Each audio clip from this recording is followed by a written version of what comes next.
నువ్వు అక్కడున్నావని ఆనంద్కి ఎలా తెలుసమ్మా? అదే మాట నేను అడిగాను రూపా. మా నాన్నని ఎలాగైనా తీసుకురావాలని ప్రయత్నిస్తుంటే ఆ రౌడీ వెధవలు కనిపించారమ్మగారు. నాన్నని బంధించిన చోట వీళ్ళల్లో ఒకరిని చూశాను. వీళ్ళని ఫాలో అయితే మా నాన్న ఎక్కడుంటాడో తెలుస్తుందేమోనని ఫాలో అయ్యాను. మా నాన్న ఉంటాడనుకుంటే అక్కడ మీరున్నారు. సమయానికి వచ్చి నన్ను కాపాడా.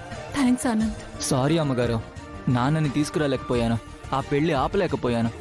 పెళ్లి నాపడానికి రాఘవే అక్కర్లేదు, నేను వెళ్ళినా చాలా ఆనంద్. నేను ఈ పెళ్లి నాపగలను అంటే దానికి కారణం నువ్వే. పద త్వరగా పోని.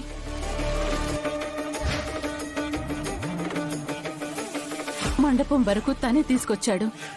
లోపలికొస్తే విజయాంబిక ఏదో ఒక ఇష్యూ చేస్తుందని, అసలు విషయం పక్కదారి పడుతుందని మండపంలోకి రాకుండా వెళ్లిపోయాడు.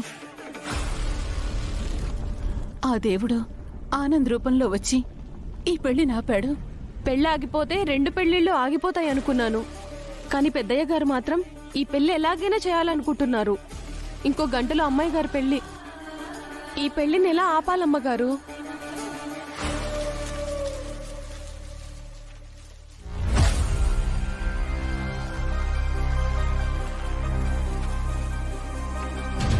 రూప పెళ్లి నాపాలంటే ఒక్కటే మార్గం. మనమందరం వెళ్ళి చైతన్య ఒక్కడితో మాట్లాడకుండా వాళ్ళ అమ్మా నాన్నలతోనూ మాట్లాడాలి.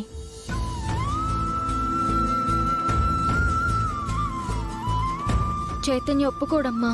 అందుకే రూపా వాళ్ళ అమ్మా నాన్నలతో కూడా మాట్లాడదాం అంటున్నాను. పెళ్ళయి 6-7 బాబున్న ఒక అమ్మాయిని పెళ్లి చేసుకోవడానికి పెళ్లి కొడుకు ఒప్పుకుంటాడేమో కానీ వాళ్ళ అమ్మా నాన్నలు మాత్రం ఎప్పటికీ ఒప్పుకోరు. ప్రయత్నించి చూద్దాం. పదండి పదండి. అలాగే పంతులు గారు. వెళ్ళు చంద్ర.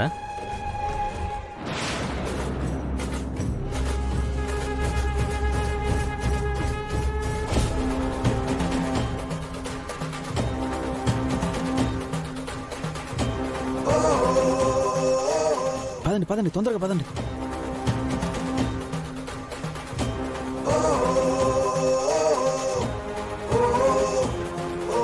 చైతన్య అమ్మా నాన్నల్ని ఎలా అయినా ఒప్పించాలి. పదండి రాజు పదండి. ఇక్కడేం చేస్తున్నారమ్మా? ముహూర్తానికి టైం అవుతోందని పంతులు గారు తీసుకురమ్మన్నారు.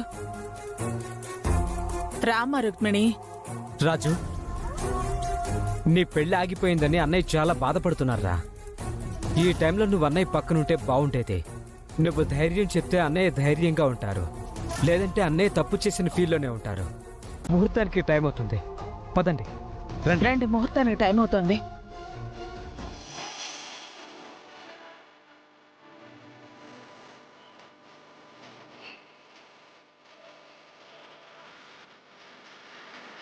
అమ్మా కూర్చో అమ్మా.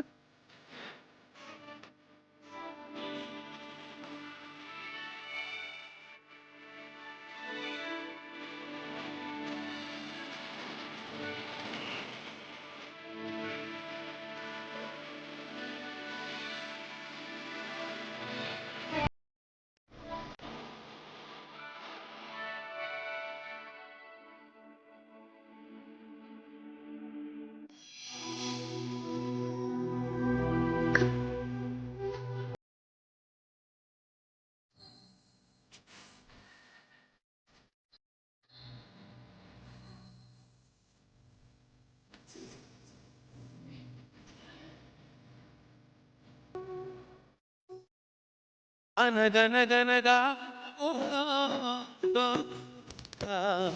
తన వెనకే తిరిగే చైతన్య, చైతన్య.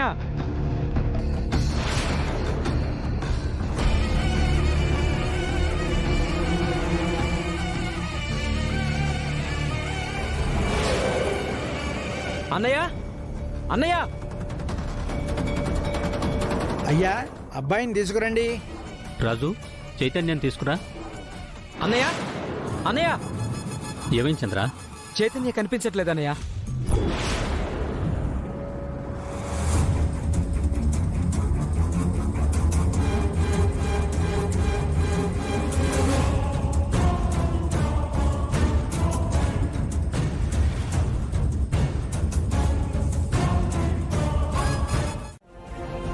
ఇద్దరికి పెళ్లి చేయాలనుకున్నారు. మా నాన్నకి రుక్మిణి అమ్మకి.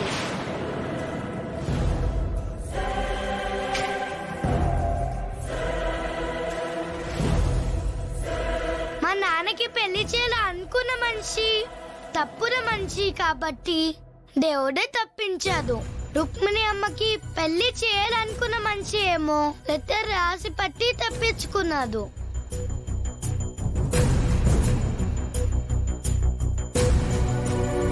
మీకు అభ్యంతరం లేకపోతే మా నాన్నకి రుక్మిణి అమ్మనిచ్చి పెళ్లి చేయండి తాతయ్య.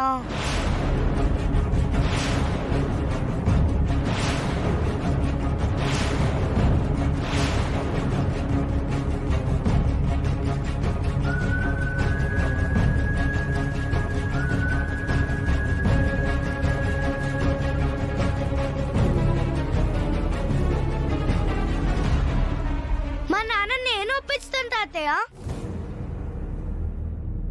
రుక్మిణి అమ్మని కూడా నేనే ఒప్పిస్తాను.